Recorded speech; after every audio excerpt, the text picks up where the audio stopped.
आप लोगों का मेरे YouTube चैनल परिवर्तन बाय आनंद सर पर स्वागत है। आज मैं आपको ऐसी टॉपिक के विषय में बताने जा रहा हूँ जिसकी ओरिजिन, जिसकी डिफिनीशन और जिसका एप्लीकेशन तीनों ही बहुत ही इम्पॉर्टेंट है। पहले हम उसके कॉन्सेप्ट को समझें, पहले उसको हम अच्छी तरह से जानें, तभी हम उसका एप्लीकेशन कर सकते हैं। मुझे जहाँ तक उम्मीद है कि मैंने आपको इलेक्ट्रिक फील्ड अपनी पिछली वीडियो में बताया था। आप इलेक्ट्रिक फील्ड से रिलेटेड सारी चीज़ें, चार्ज से रिलेटेड सारी चीज़ें आप अच्छी तरह से सीख गए होंगे। अब मैं आपको इलेक्ट्रिक पोटेंशियल के विषय में, वैद्युत विभव के विषय में आपको बताने जा रहा हूँ, इसके कॉन्सेप्ट को बताने जा रहा हूँ। आप इसको ध्यान से देखिएगा, अच्छी तरह से समझिएगा। आइए हम उस पर चर्चा करते हैं। सपोज करिए कि किसी भी चार्ज अथवा चार्ज के समूह के कार्य इलेक्ट्रिक फील्ड, उसकी डायरेक्शंस क्या है? इलेक्ट्रिक फील्ड की डायरेक्शंस इस तरह से है, ये आपकी इलेक्ट्रिक फील्ड है, इधर है, ठीक है ना। सपोज करिए किसी पॉइंट P पर एक टेस्टिंग चार्ज रखा गया है। वह टेस्टिंग चार्ज क्या है? आपका Q0 है। Q0 को समझ रहे हैं? यूनिट पॉजिटिव चार्ज होता है। अब सपोज कर लीजिए यह पॉइंट P है और किसी अन्य पॉइंट पर, मान लेते हैं पॉइंट A पर कोई पार्टिकल्स रहा होगा और कोई इधर एक चार्ज है। उस चार्ज को हम नहीं जानते हैं कि वह चार्ज कहाँ स्थित है, लेकिन इसी चार्ज की वजह से यह जो है इलेक्ट्रिक फील्ड E प्रोड्यूस हो रही है। क्लियर हुआ? किसी चार्ज अथवा चार्ज ग्रुप के कारण इलेक्ट्रिक फील्ड E पॉइंट पर कितना है? E है। अब उस टेस्टिंग चार्ज पर, यानी टेस्टिंग चार्ज Q0 पर एक फोर्स लगेगा। वह फोर्स क्या होगा आपका? वह फोर्स होगा F इक्वल टू कितना? E इंटू Q0, इतना यह फोर्स लगेगा। जो फोर्स की डायरेक्शंस होगी, जो इलेक्ट्रिक फील्ड की डायरेक्शंस होगी, वही फोर्स की चाहे इलेक्ट्रिक फील्ड की, दोनों की कह लीजिए, दोनों की डायरेक्शंस क्या होगी? यही होगी। अब आइए थोड़ा सा मैं इस फोर्स के नेचर के विषय में जानना चाहता हूं। यह फोर्स क्या होता है? आपका संरक्षी बल है, कंजर्वेटिव फोर्स है। अब कंजर्वेटिव फोर्स होते क्या है? कंजर्वेटिव फोर्स वह उसके इनिशियल और फाइनल पोजीशन पर डिपेंड नहीं करते हैं, पथ पर डिपेंड नहीं करते हैं। किस पर डिपेंड करते हैं? उसके इनिशियल और फाइनल पोजीशन पर ही डिपेंड करते हैं। यानी कि अगर हम सपोज करें हमारा इनिशियल पोजीशन यह है और फाइनल पोजीशन यह है, तो इस पर नहीं डिपेंड करता, इस पथ पर डिपेंड नहीं करता है, यह नहीं डिपेंड करता है, इन सब चीज़ों पर डिपेंड नहीं करता है। किस पर? फाइनल पोजीशन पर, यानी कि इनिशियल पोजीशन यह और फाइनल पोजीशन यह। तो इस तरह के फोर्सेस को हम लोग क्या कहते हैं? कंजर्वेटिव फोर्स होता है, जिसमें आपका क्या क्या आता है? स्प्रिंग, जो स्प्रिंग होती है उसके कारण जो फोर्स लगता है वह कंजर्वेटिव फोर्स होता है। आपका ग्रेविटेशनल फोर्स है वह कंजर्वेटिव होता है। तो इसके केस में सपोज करिए कि अगर वह पार्टिकल A पर था, तो उसके कंडीशंस में उसकी एनर्जी कितनी, उसकी पोटेंशियल, जो कंजर्वेटिव फोर्स है उसकी पोटेंशियल एनर्जी हम मान लेते हैं यह कितनी थी? U थी। और एक चीज और भी विशेषता है कंजर्वेटिव फोर्स की, कि अगर हम along the position vector, along the field, along the force, हम अगर कल्पना करें तो जैसे जैसे हम इस फील्ड से दूर बढ़ते चले जाएंगे, उसकी पोटेंशियल एनर्जी, यह क्या है? उसकी पोटेंशियल एनर्जी क्या होती है? घटती चली जाती है। और काइनेटिक एनर्जी क्या होती है? उसकी बढ़ती चली जाती है। तो यहां भी क्या है? अगर A पॉइंट पर उसकी पोटेंशियल एनर्जी यह है, तो अगर पॉइंट B पर अगर वह आए किसी तरह से, तो उसकी पोटेंशियल एनर्जी कितना हो जाएगी? माइनस, चाहे हम D भी ले लेते हैं, वह कितना हो जाएगी? D और U हो जाएगा। यह उसकी पोटेंशियल एनर्जी हो जाएगी। यानी कि पोटेंशियल एनर्जी क्या होगी? इसकी घटेगी और जो है काइनेटिक एनर्जी इसकी बढ़ेगी। यह कंजर्वेटिव फोर्स का नेचर है। तो हमने आपको इतना चीज बताया। अब आइए अभी हम कुछ चीजों को समझें। क्या समझें?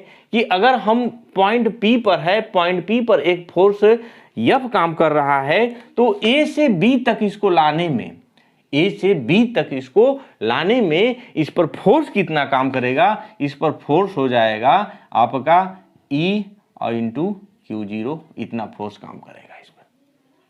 अब मान लेते हैं कि इसका डिस्प्लेसमेंट कितना हुआ है? इसका डिस्प्लेसमेंट यहां से यहां तक आने में कितना हुआ है? D और R हुआ है। ए से बी तक जाने में कितना डिस्प्लेसमेंट हुआ है, डी आर डिस्प्लेसमेंट हुआ है, तब कितना वर्क डन करना पड़ेगा, वर्क डन डी डब्ल्यू इक्वल टू कितना हो जाएगा आपका फोर्स इंटू डिस्प्लेसमेंट का आपका डॉट प्रोडक्ट होता है। अब यहाँ इसको आप रखिए, किसको रखेंगे हम, ई एफ की वैल्यू रखेंगे, तो यह कितना हो जाएगा आपका E dot Q zero, E into Q zero और डॉट आपका डी आर हो जाएगा। यहाँ से आपका क्यू बाहर हो जाएगा, यह ई डॉट डी आर हो गया।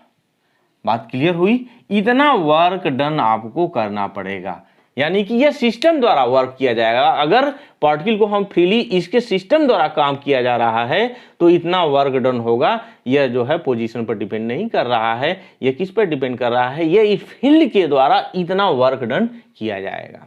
तो अगर टोटल वर्क डन हम निकालना चाहें तो टोटल वर्क डन कितना होगा, टोटल वर्क डन हमारा हो जाएगा W इक्वल टू यह कितना, W इक्वल टू इंटीग्रेशन कहाँ से कहाँ तक। अब हम उसका कोई पोजीशन ले लेते हैं। अब जो भी पोजीशन होगा उसका हम अब मान लेते हैं ए से इनिशियल पोजीशन चला था, बी पोजीशन पर गया था, तो यहाँ से हम ए से बी तक देखेंगे और यह कितना हो जाएगा आपका, यह आपका ई क्यू बाहर हो जाएगा और डॉट डी आर हो जाएगा। इतना वर्क डन करना पड़ेगा।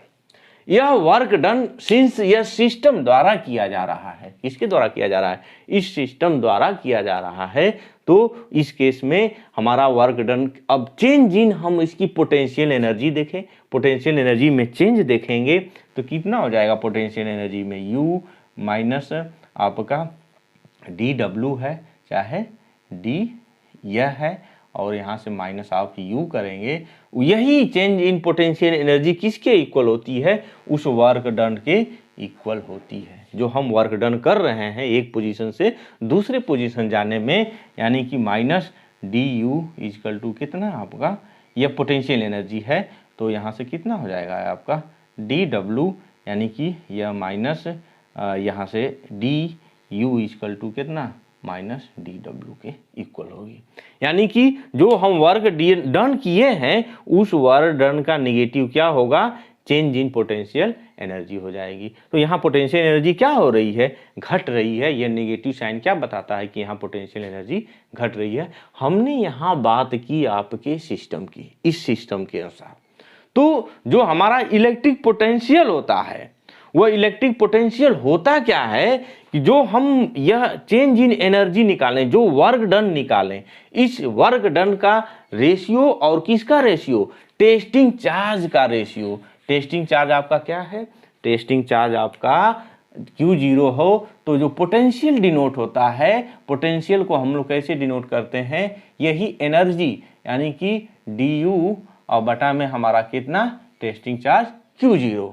अगर इसी चीज को हम अगर फाइनली लिखना चाहें तो हम इसको क्या लिख सकते हैं कि V इक्वल टू, इसको पूरे पावर के रूप में लिखें इतना और बटा में कितना, यह Q0, यह क्या डिफाइन करता है, पोटेंशियल एनर्जी। ठीक ना, यह पोटेंशियल इलेक्ट्रिक पोटेंशियल डिफाइन करता है। ये तो पोटेंशियल एनर्जी मैंने आपको यहाँ इसके बेस पर बताया। तो जो पोटेंशियल इलेक्ट्रिक पोटेंशियल होता है वह इलेक्ट्रिक पोटेंशियल क्या होता है कि change in potential energy from one two other point जाने में जो चेंज इन पोटेंशियल एनर्जी होता है, और टेस्टिंग चार्ज का रेशियो क्या कहलाता है, इलेक्ट्रिक पोटेंशियल कहलाता है।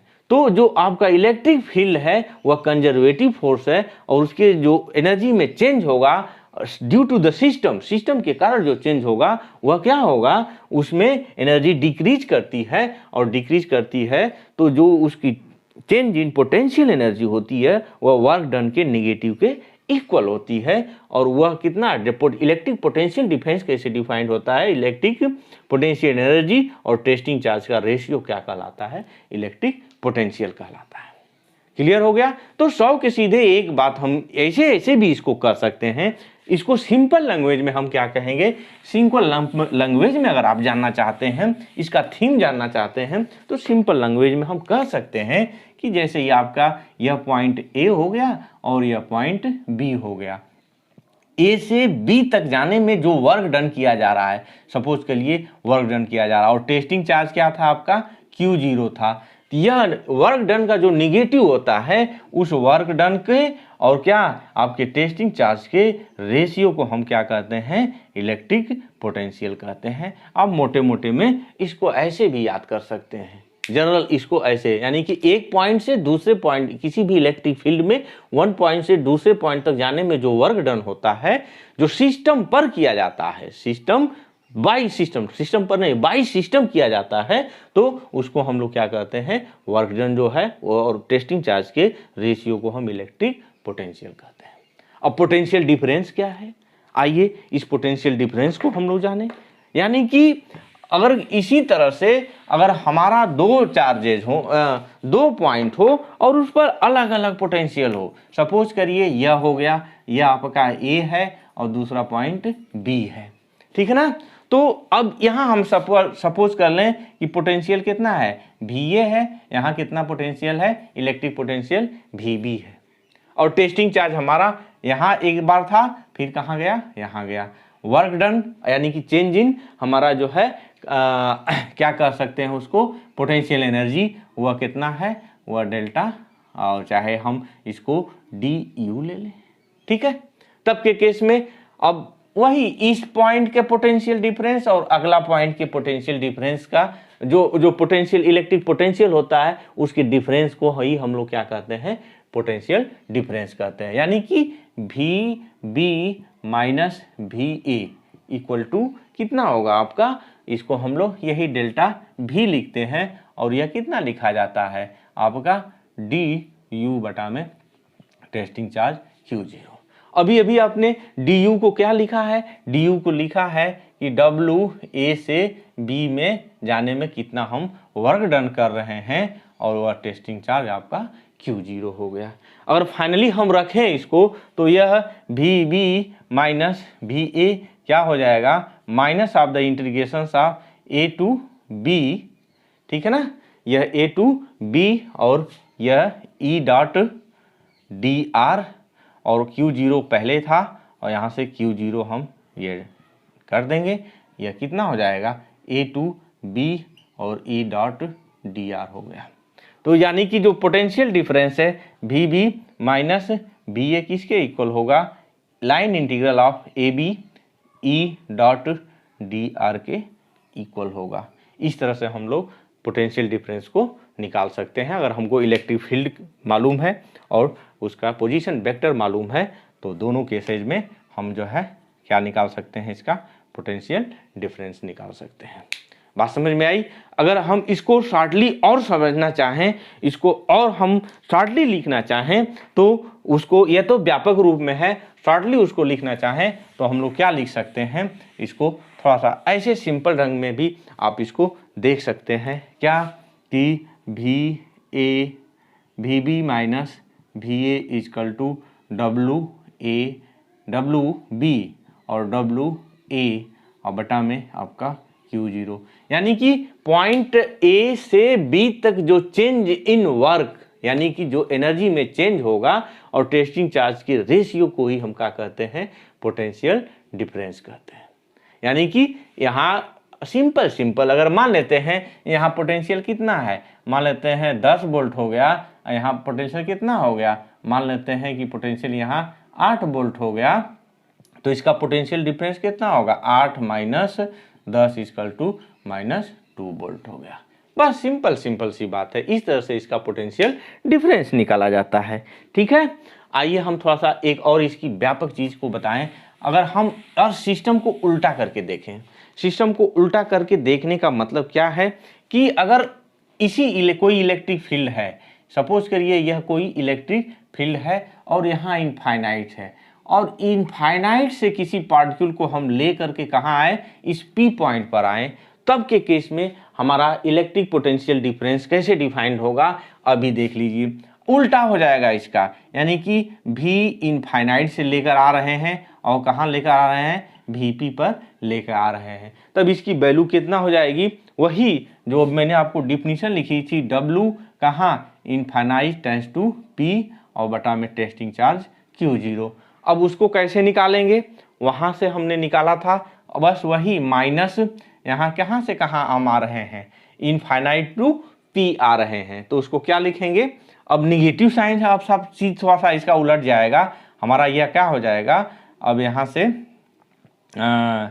इनफाइनाइट टू P कहाँ होगा, क्या होगा? इनफाइनाइट टू P न लिख करके इसको हम लोग P टू इनफाइनाइट लिखेंगे, यानी कि अपर लिमिट उसकी कहाँ थी? इनफाइनाइट थी, और यह इसकी वैल्यू कितना हो जाएगी? यह E और डॉट आपका dr हो जाएगा। अब इसके बेस पर अब भी इनफाइनाइट की वैल्यू हम निकालेंगे तो वह क्या होगा? 0 होगा, तो उसको हम इग्नोर कर सकते हैं, 0 इग्नोर करके, तो यहाँ से कितना हो जाएगा? माइनस Vp इक्वल टू कितना आपका आया है? माइनस P टू इनफाइनाइट और E डॉट dr है, तो यहाँ से कट जाएगा। यहाँ पर पोटेंशियल आपका कितना हो जाएगा? P to infinite E dot dr, यानी कि E डॉट dr हो गया। इसका क्या मतलब हुआ? यहाँ हम देख रहे हैं यह फार्मूला हमारा क्या लिखा जा रहा है? पॉजिटिव लिखा जा रहा है। यह क्या लिखा जा रहा है? पॉजिटिव यहाँ हो गया। तो इसका कहने का मतलब क्या है कि अगर सिस्टम के अंदर अगर किसी भी पार्टिकल्स को हम ले आते हैं तो जो वर्क डन होगा वह वर्क डन क्या होगा? हमारा पॉजिटिव होगा, और वर्क डन पॉजिटिव होगा तो इलेक्ट्रिक पोटेंशियल भी क्या होगी? उस केस में हमारी पॉजिटिव होगी। तो यह चीज़ें थी आपका इलेक्ट्रिक पोटेंशियल और आपका इलेक्ट्रिक पोटेंशियल डिफरेंस। तो सीधे सीधे इसको हम क्या कह सकते हैं कि इलेक्ट्रिक पोटेंशियल क्या है कि किसी भी इलेक्ट्रिक फील्ड में किसी भी टेस्टिंग चार्ज को एक पोजीशन से दूसरे पोजीशन पर ले जाने पर जो वर्क डन होता है उसका निगेटिव जो होता है उसके पोटेंशियल एनर्जी के इक्वल होता है। उस पोटेंशियल एनर्जी और टेस्टिंग चार्ज के रेशियो को हम इलेक्ट्रिक पोटेंशियल कहते हैं। और दूसरा चीज क्या है? Potential difference. किसी भी इलेक्ट्रिक फील्ड में एक पॉइंट से दूसरे पॉइंट में, एक पॉइंट के इलेक्ट्रिक पोटेंशियल में और दूसरे पॉइंट के इलेक्ट्रिक पोटेंशियल में जो डिफरेंस होता है उसी डिफरेंस को हम लोग क्या कहते हैं? इलेक्ट्रिक पोटेंशियल डिफरेंस कहते हैं। अब यह क्या है? आपकी स्केलर क्वांटिटी है। इलेक्ट्रिक पोटेंशियल पोजीशन का यह फंक्शन है, बट स्केलर पोजीशन का फंक्शन से यह वेक्टर का फंक्शन नहीं है, इसलिए यह क्या है? आपकी स्केलर क्वांटिटी है। यह जो है इलेक्ट्रिक पोटेंशियल क्या है? स्केलर है।